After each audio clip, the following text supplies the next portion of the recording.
Bonjour à tous, bonjour à toutes. Je voudrais profiter de cette petite vidéo pour parler de quelque chose qui me tient beaucoup à cœur.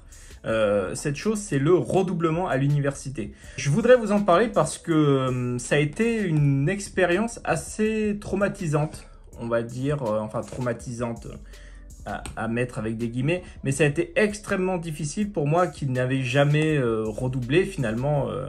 Qui n'avait jamais redoublé au lycée, que ce soit au collège, enfin primaire, collège, lycée, tout niveau confondu, je n'ai jamais redoublé. Et ce redoublement, je l'ai vu un peu comme une claque, au final, une claque dans la gueule. Voilà, c'est une vidéo, c'est pas une vidéo non plus extrêmement travaillée. Voilà, j'avais envie de vous parler d'un sujet. Donc aujourd'hui c'est le redoublement forcément, mais j'aborderai d'autres thématiques dans les prochaines vidéos. Mais aujourd'hui, aujourd'hui on va parler de ça, on va parler du redoublement.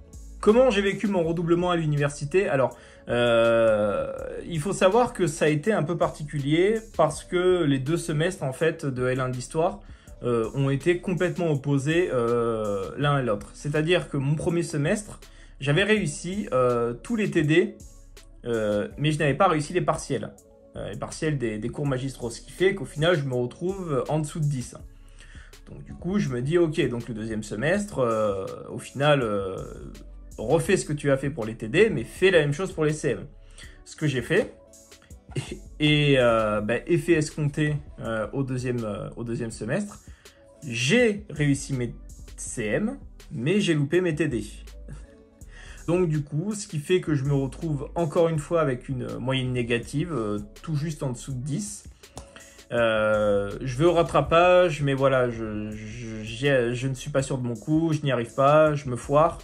Et les résultats tombent en juillet, les résultats finaux. Je ne suis pas en L2 l'année suivante, rebelote, retour en L1. Les cours d'ancienne, les cours de contemporaine, etc. Mais finalement, comme j'avais très peu de matière à rattraper, j'avais un emploi du temps au final la 2e année assez clairsemé. C'est-à-dire que j'avais pas cours le mardi, le mercredi, le jeudi. Finalement, j'avais cours 2 fois par semaine. Donc, du coup, je m'étais trouvé un job le week-end qui m'a quand même beaucoup servi. Et ce job, au final, m'a permis de rendre mes semaines, on va dire, moins monotones. Ça a été assez particulier pour moi, ce redoublement. Comme je vous l'ai dit tout à l'heure, je l'ai vu comme une claque, finalement, qui m'a fait comprendre que rien n'est acquis, forcément. C'est peut-être passé avant, au collège ou au lycée. Bon, à la limite, collège non, mais lycée, première, terminale, finalement, je me contentais de pas grand-chose et j'avais 11, 12, 13. Donc du coup, c'était un peu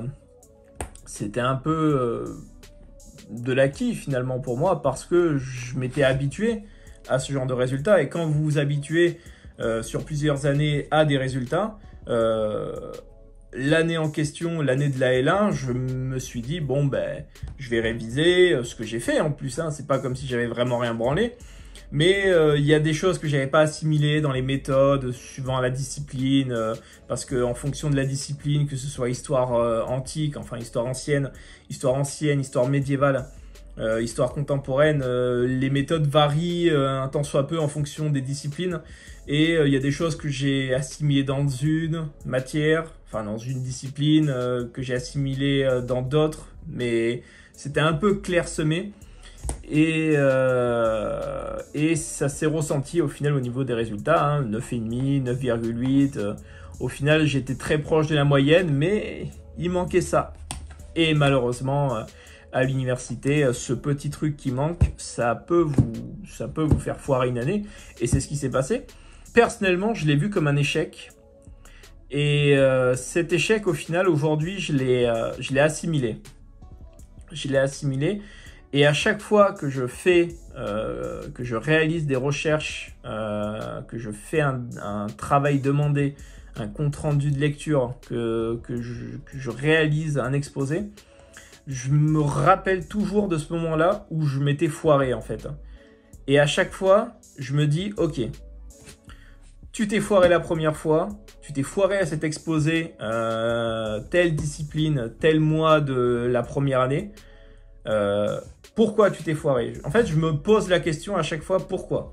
Et c'est finalement quelque chose que je développe depuis 3 ans maintenant. Et je me dis pourquoi? Pourquoi j'ai loupé en histoire moderne la première année à cet exposé? Pourquoi je me suis loupé à ce compte rendu de lecture?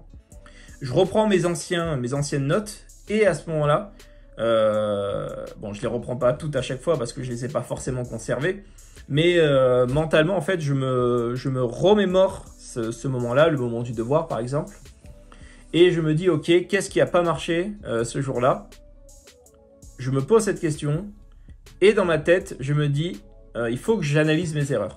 C'est comme ça que je fonctionne. Et ça m'a servi, puisque aujourd'hui, voilà, j'ai du coup la deuxième L1, là où j'avais des 5, des 6, j'ai cartonné 14, 15, 16. Ensuite, la L2, ça a été très bien aussi, ça s'est plutôt bien passé, même si c'était pas non plus spectaculaire. J'ai assuré le passage en L3. Et là, en L3, c'est relativement bon aussi dans la majorité des cas, même si on n'a pas eu beaucoup de résultats pour l'instant. C'est une méthode que j'ai utilisée donc du coup ces 3 dernières années et qui aujourd'hui au final me permet d'avancer encore, de gravir les échelons. Étant donné que je vous le dis donc dans cette vidéo, l'année prochaine je continue du coup en histoire. Et je vais essayer de faire un master recherche sur la période contemporaine. Donc j'ai pas encore réellement défini la thématique de recherche, mais je vous en parlerai prochainement. C'est un sujet qui me tient beaucoup à cœur et je pense que ce master recherche va bien se passer. Je pense que cette année, du moins cette L3, va bien se passer aussi. Ça n'a pas toujours été évident, la preuve est... mon redoublement existe, hein, il est là, dans les faits, j'ai redoublé, ça prouve bel et bien que ça n'a pas toujours été rose. Et j'aimerais m'adresser du coup aux nouveaux étudiants en histoire, au L1 notamment. Si jamais, fin de l'année, bien entendu, on est au mois de novembre, il est encore trop tôt pour parler de ça, il faut se dire que c'est pas une fatalité en soi.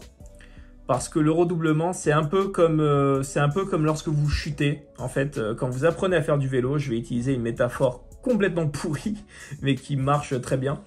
Quand vous avez 3 ans et que vous commencez à faire du vélo avec les roulettes, que vous y arrivez, et que lorsqu'on vous retire les petites roulettes, vous vous cassez la gueule 1 fois, 2 fois, 3 fois, 4 fois, généralement, vous remontez sur le vélo jusqu'à ce que ça marche. Et là, c'est pareil. Au contraire, il faut voir ça comme une chance. Peut-être pour se rattraper dans ces études-là, si vous êtes en histoire, ou pourquoi pas se réorienter, hein, c'est possible. Hein, le redoublement peut aussi vous faire comprendre que c'est pas forcément la bonne branche.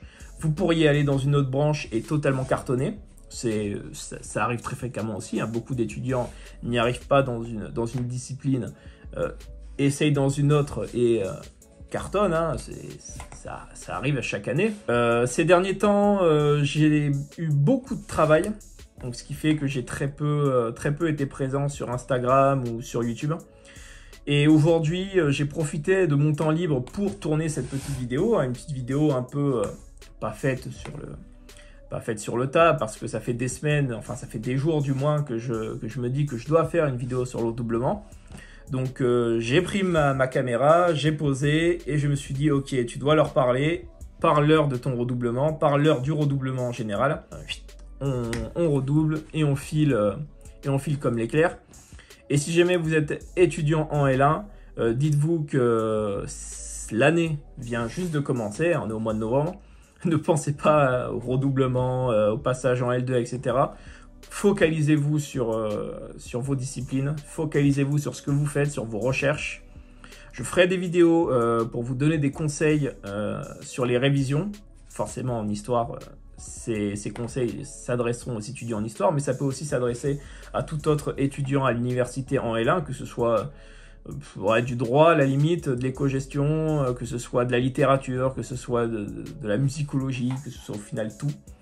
J'espère que cette vidéo vous sera utile. Je vous souhaite à tous de très bonnes vacances parce que oui, on est en vacances cette semaine. Je ne sais pas s'il fait beau chez vous, mais profitez de ces vacances. Je vous souhaite une très bonne journée, très bonne soirée si vous regardez cette vidéo en fin de journée. À la prochaine. Bye.